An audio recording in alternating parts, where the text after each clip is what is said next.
नमस्कार दोस्तों। आज हम महर्षि पातंजल द्वारा लिखित योग सूत्र है, उसमें अष्टांग योग है। अष्टांग योग में यम, नियम, आसन, प्राणायाम, प्रत्याहार, धारणा, ध्यान, समाधि आते हैं। यम और नियम को तो नैतिकता की दृष्टि से बड़ा ही महत्वपूर्ण माना गया है। आज के समय में बाबा रामदेव योग को काफ़ी आगे किए हुए आसन प्राणायाम को बता रहे हैं, कई रोगों को दूर कर रहे हैं। लोग खुशहाल जीवन जीने का रहस्य भी बता रहे हैं, लोग पालन भी कर रहे हैं। लेकिन हम जो यहाँ बात करेंगे यम और नियम, तो मैं नियम को पहले लूँगा। और नियम में जो होता है, जो कि शौच, संतोष, तप, स्वाध्याय, ईश्वर प्रणिधान। आपके जो यम हैं, यम में है सत्य, अहिंसा, अस्तेय, अपरिग्रह और ब्रह्मचर्य।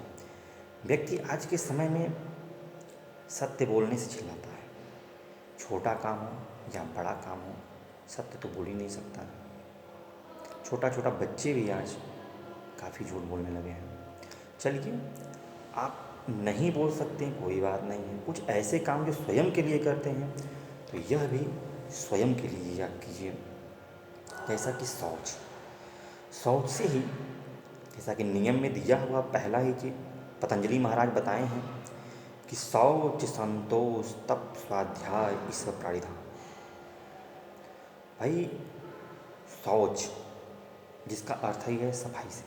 वही देखिए, दीपावली आई थी, लोगों ने दीपावली पर खूब जम के सफाई किया, अपने घर का, वस्त्रों का, आसपास की चीज़ों का, ताकि काफ़ी वातावरण अच्छा लगे। और देखिए, जब सफाई हो जाता है घर में, पेंटिंग हो जाए, तो उसी घर में आप रहते हैं, लेकिन दीपावली पर काफ़ी अच्छा लगता है। सुगंधित धूपबत्तियाँ जलाई जाती हैं, माता जी की पूजा होती है, मिठाइयाँ खाते हैं, क्या मस्त प्रफुल्लित मन हो जाता है।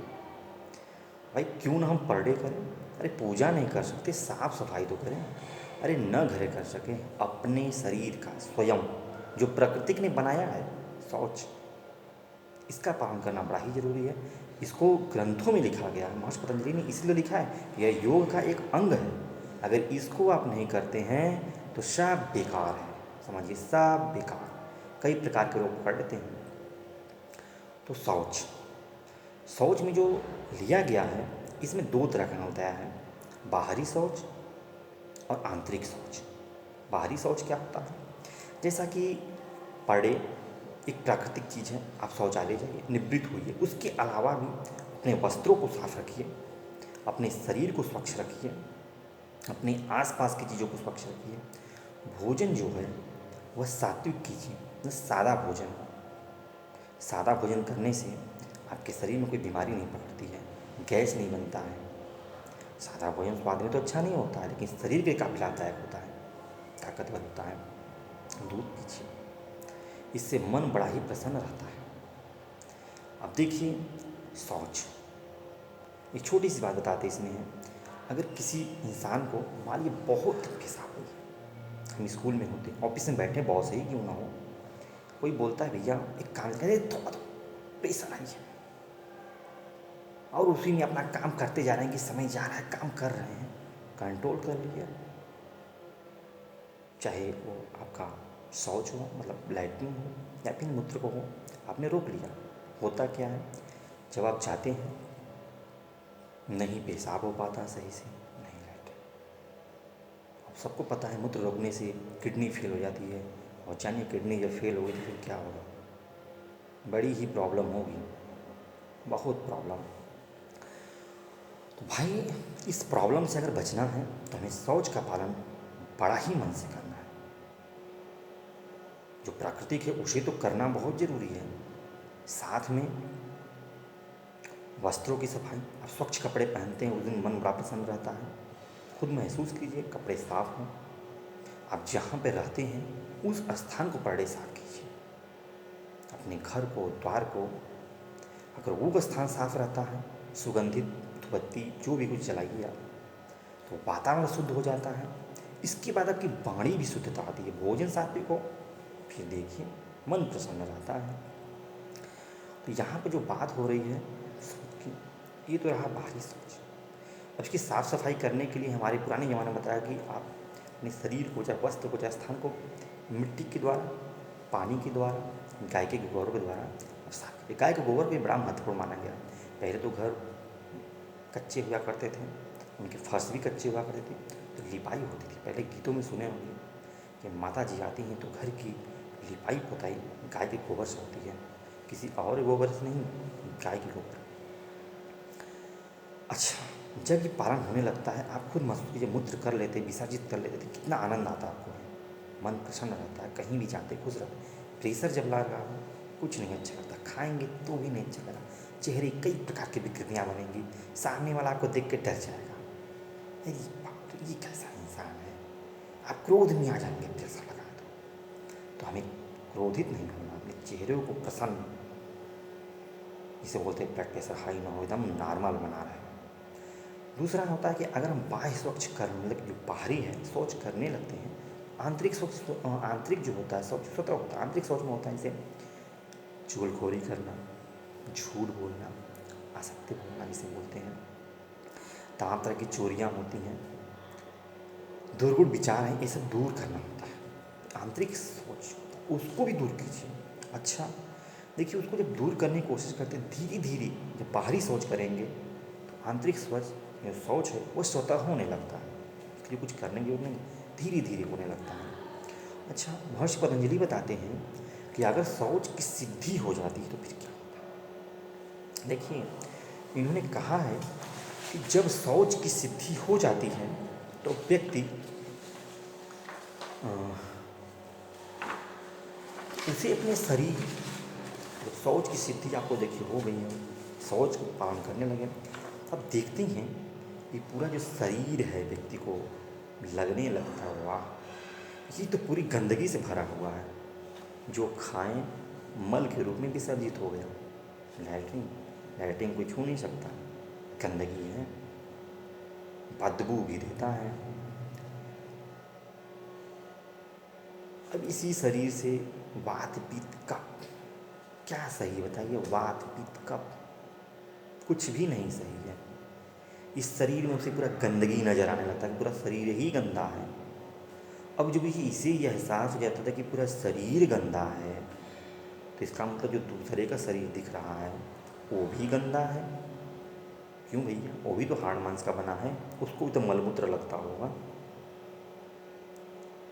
अब इस प्रकार से पतंजलि महाराज कहते हैं कि देखिए, जब सिद्धि हो जाती है तो वह पुरुष एक संत की तरह व्यवहार करता है, क्योंकि उसके अंदर दूसरे के साथ संसर्ग करना, जो कि आजकल हमारे वर्तमान युग में बड़ा ही बुराई है। पुरुष विपरीत लिंगी की तरफ आकर्षित होता है, जो कि आजकल समाज में देख रहे होंगे, तमाम अपहरण, स्त्रियों के अपहरण, लड़कियों के अपहरण हो रहे हैं, उनके बलात्कार करके हत्या कर दी जाती है। क्या है बताइए, इस समाज में कितनी बड़ी प्रवृत्ति है। अपहरण भी किए, बलात्कार भी किए, और अब सोचिए जब पता चलता है तो उस व्यक्ति की इज्जत भी जाती है। और आप जानते हैं, वीर्य गिराने से खुद का मस्तिष्क भी खराब होगा, शरीर भी कमज़ोर होता है, ऊपर से इज्जत भी गई, जेल भी गए, और हो सकता है फांसी भी हो जाए। तो सोचिए, शौच का पालन करने से आप कितना बच सकते हैं, एक संत की तरह ज़िंदगी जी सकते हैं। तो शौच का पालन करना अनिवार्य है। इसलिए शौच ये अपने लिए है, दूसरे के लिए नहीं, अपने लिए। पैसा कमाएं अपने लिए, ज़िंदगी जीना है अपने लिए, तो भाई इसको अपने लिए क्यों नहीं करते हैं। इसका पालन कीजिए, मन से कीजिए, फिर देखिए ज़िंदगी खुशहाल हो जाएगी। व्यक्ति शौच की सिद्धि प्राप्त करने में विपरीत लिंग की तरफ आकर्षित नहीं होगा, और किसी के साथ जब आकर्षित नहीं होगा तो उसके भकाव में नहीं आ सकता है, कोई गलत काम नहीं कर सकता है। अच्छा, जब ऐसा पुरुष समाज में रहेगा तो होगा क्या, समाज साफ सुथरा नजर आएगा, क्योंकि देखिए देखा पाप, देखिए देखा पुण्य होता है समाज में। एक करके स्टार्ट करें, एक से उसका परिवार सुधरेगा, धीरे धीरे उसके मित्र सुधरेंगे, धीरे धीरे परिवार से तो समाज बना होगा, एक एक व्यक्ति से सुधार होने लगता है। तो योग सोचिए कितने साल पहले लिखी गई थी, कितनी महत्वपूर्ण बात है। और सोच उसी को व्यक्ति नहीं करता है, सुबह उठा भागा ऑफिस, अरे भाई पेशाब कुल्ला तो सही से कर लीजिए, मुंह को तो धो लीजिए, स्नान तो कर लीजिए, मन तो कितना साफ रहता है। कपड़े को स्वच्छ कर लीजिए, अरे फटा क्यों ना हो, साफ कीजिए, साफ करके पहनिए, काफ़ी अच्छा है। समाज में एक चरित्रवान व्यक्ति बनिए। तो ये सब बातें इसमें है, पतंजलि महाराज ने बताया है। तो समाज में एक नैतिकता का गुण विद्यमान होता है, वह व्यक्ति नैतिक माना जाता है। देखिए, इसमें ये भी कहा गया है कि भगवान ने हमारे बॉडी के जो छिद्र हैं ना, इंद्रियों के छिद्र हैं, बाहरी दिशा में बनाए हैं। इसलिए व्यक्ति जो है वो बाहरी की तरफ ज़्यादा आकर्षित होता है, बाहर की दिशाओं में ज़्यादा आकर्षित होता है। लेकिन जो एक सच्चा पुरुष होता है वह जानता है, अपने मन को केंद्रित करता है, अंतरात्मा के दर्शन करता है, स्वयं अपने में देखता है कि मैं कौन हूँ, मेरा जन्म क्यों हुआ है, इसको मान के कार्य करता है। तो भाई, ज़िंदगी अपने लिए जीनी है तो शौच का पालन कीजिए, नैतिक बनिए और देखिए आप हर काम में आगे बढ़ेंगे। क्योंकि व्यक्ति आज के समय अपने लिए तो करता है, अपने लिए करेंगे वो स्वयं के साथ साथ दूसरे का भी भला करेंगे, समाज का कल्याण होगा, परिवार का कल्याण होगा। और आपको देख के आगे का भी निर्धारित होता है कि देखी देखा पर मैं देखी देखा पाप, हम क्यों ना अच्छा करें, क्यों दूसरे को बोलें, स्वयं से करना स्टार्ट करते हैं। मुखमंडल खुश मिजाज रखो। इसी के साथ नमस्कार। और हमारे चैनल को सब्सक्राइब कीजिए, लोगों में शेयर भी कीजिए और बटन को दाब दीजिए, बेल बटन को, ताकि अन्य वीडियो हम दर्शन से संबंधित कोई डालें हम तो आपको मालूम हो जाए। ठीक है, पुनः नमस्कार।